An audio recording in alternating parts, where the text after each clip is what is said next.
ಗೀತಾ ಮಹಾತ್ಮೆ. ಮಯ್ಯಾವೇಶ್ಯಮನೋ ಯೇ ಮಾಂ ನಿತ್ಯಯುಕ್ತಾ ಉಪಾಸತೆ ಶ್ರದ್ಧಯಾ ಪರಯೋಪೇತಾಃ ತೇ ಮೇ ಯುಕ್ತತಮಾಮತಾಃ. 12ನೇ ಅಧ್ಯಾಯದ 2ನೇ ಶ್ಲೋಕದಲ್ಲಿ ಭಗವಂತನು ಹೇಳುತ್ತಾನೆ, ಹೇ ಅರ್ಜುನ, ನನ್ನಲ್ಲಿಯೇ ಮನಸ್ಸನ್ನು ನಿಲ್ಲಿಸಿ ಪೂರ್ಣ ಶ್ರದ್ಧೆಯಿಂದ ನನ್ನ ಸಗುಣ ರೂಪವನ್ನು ಎಡೆಬಿಡದೆ ಭಜಿಸುವವರೇ ಶ್ರೇಷ್ಠರು ಎಂದು ನನ್ನ ಅಭಿಪ್ರಾಯ. ನಿಜವಾದ ಸಾಧಕನಿಗೆ ಯಾವ ಸಾಧನೆಯ ಮಾರ್ಗವೂ ಕಷ್ಟವಾದುದಲ್ಲ. ಸಾಧನೆಯ ಮಾರ್ಗಗಳು ಬೇರೆ ಬೇರೆ. ಸಾಧಕರ ಮನಸ್ಸು ಒಬ್ಬೊಬ್ಬರದ್ದು ಒಂದೊಂದು ರೀತಿ ಇರುವುದು. ಸಮುದ್ರದ ಅಲೆಗಳ ಮೇಲೆ ಚಲಿಸಬೇಕಾದರೆ ದೋಣಿಯೇ ಬೇಕು. ರೈಲಿನಿಂದಲೋ ಬಸ್ಸಿನಿಂದಲೋ ಅಥವಾ ಇನ್ಯಾವುದೋ ವಾಹನದಿಂದಲೋ ಸಮುದ್ರದ ಮೇಲೆ ಚಲಿಸಲು ಸಾಧ್ಯವಿಲ್ಲ.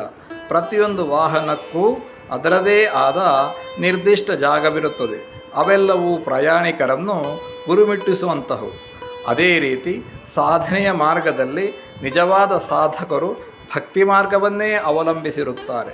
ಮನಸ್ಸಿನಲ್ಲಿ ಪರಮಾತ್ಮನ ಇಟ್ಟುಕೊಳ್ಳುವುದೆಂದರೆ ಮನಸ್ಸು ಆತನ ಗುಣ ರೂಪದ ಬಗ್ಗೆ ಮಾತ್ರ ಚಿಂತಿಸುತ್ತಿರಬೇಕು.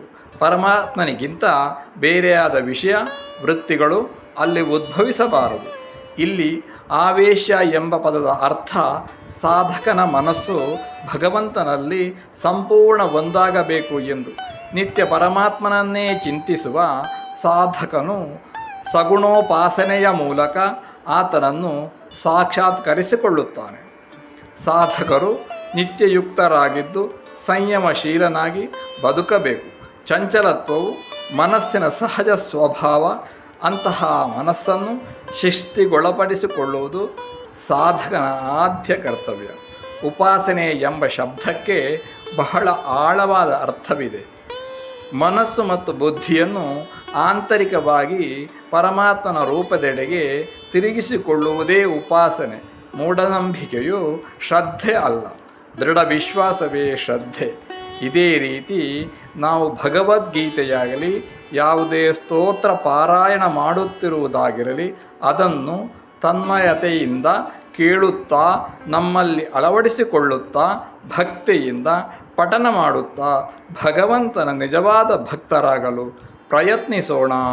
ಹರಿ ಓಂ.